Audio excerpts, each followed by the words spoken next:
Ο κύριος Κουτσαϊμάνης, ο Γιάννης, εκ των ιδρυτών του κόμματος και μέλος της Δικούσας Επιτροπής, παρακαλείται να αναφερθεί στις βασικές αρχές του καταστατικού χάρτη του κόμματος.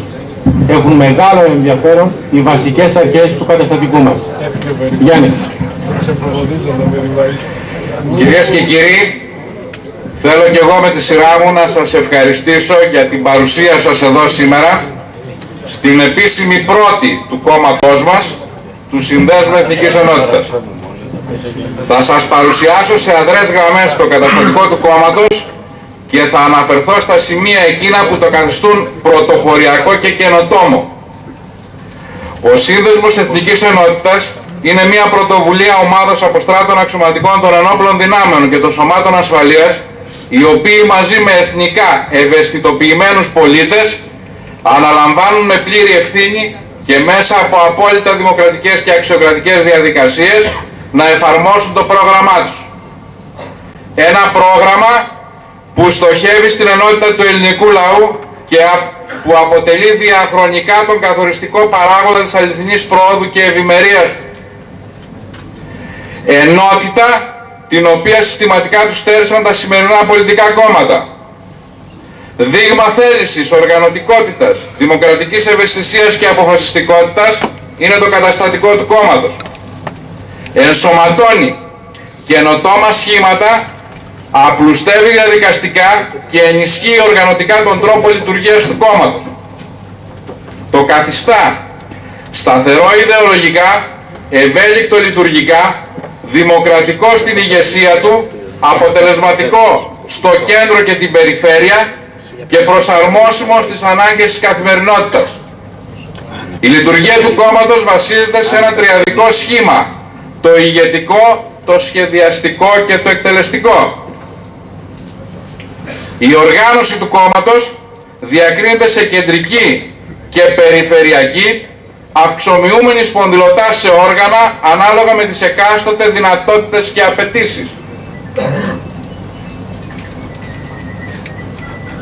Η κεντρική οργάνωση του κόμματος είναι αυτή που φαίνεται στη διαφάνεια. Συνέδριο του κόμματος.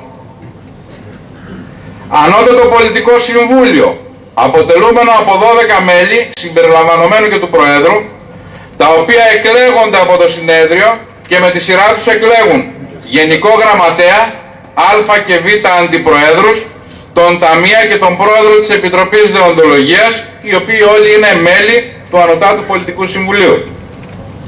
Κεντρική Επιτροπή, η οποία αποτελείται το μέγιστον από 300 μέλη. Βασικό Πολιτικό Συμβούλιο, αποτελούμενο από 4 μέλη του Ανωτάτου Πολιτικού Συμβουλίου, το οποίο συνιστά το διαρκές συμβουλευτικό και υποστηρικτικό όργανο του Προέδρου.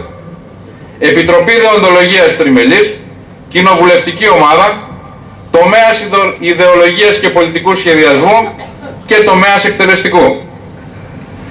Οι διευρυμένες εξουσίες του Ανωτάτου Πολιτικού Συμβουλίου αποκλείουν τη δημιουργία προσωπαπαγούς κόμματος ή ηγεμονικής και αλαζονικής συμπεριφοράς του Προέδρου του.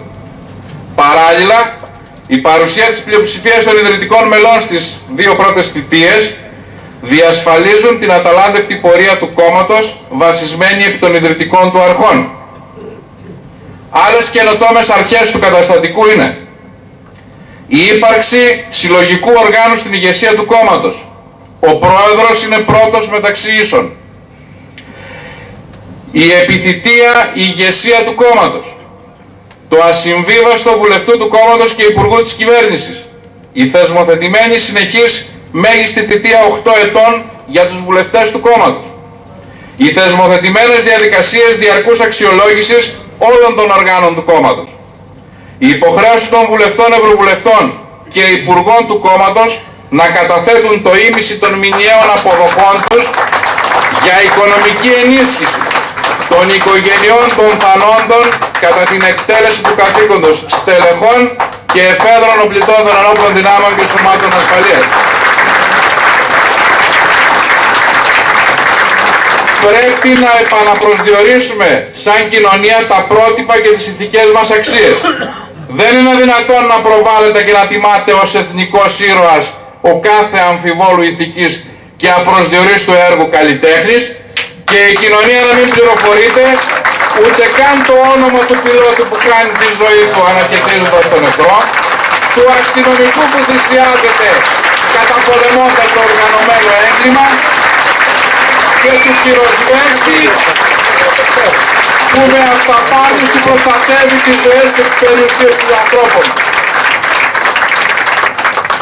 Η έλλειψη τομέων στους οποίους τα άλλα κόμματα ρίχνουν μεγάλο βάρος, όπως αυτών της νεολαίας και του συνδικαλισμού, δεν αποτελούν παράληψη, αλλά διατρανώνουν τις θέσεις μας για απεμπλοκή του κομματισμού από τους χώρους εκπαίδευσης και εργασίας. Ο νέος, με την ενηλικίωσή του, αντιμετωπίζεται από το κόμμα μας ως ισότιμος ψηφοφόρος που αναλαμβάνει πλήρως τις ευθύνες των πολιτικών του επιλογών και των πράξεών του. Δεν χρειάζεται κομματική χειραγώγηση και κατευθυνόμενη πολιτική καθοδήγηση για να επιλύσει τα εκπαιδευτικά του προβλήματα. Ομοίως, ο εργαζόμενος στο χώρο εργασίας του οφείλει να υπερασπίζεται καθαρά τα εργασιακά του δικαιώματα και συμφέροντα, έχοντας σύμμαχο και υποστηρικτή όχι το κόμμα, αλλά τον νόμο και τη δικαιοσύνη. Εγγύηση τέλος της εφαρμογής του καταστατικού είναι οι θεσμοθετημένες διαδικασίες του, οι δημοκρατικές αρχές λειτουργίας του και οι υιοθετημένες αξίες που το κόμμα και τα ιδρυτικά του μέλη πρεσβεύουν. Σας ευχαριστώ πάρα πολύ.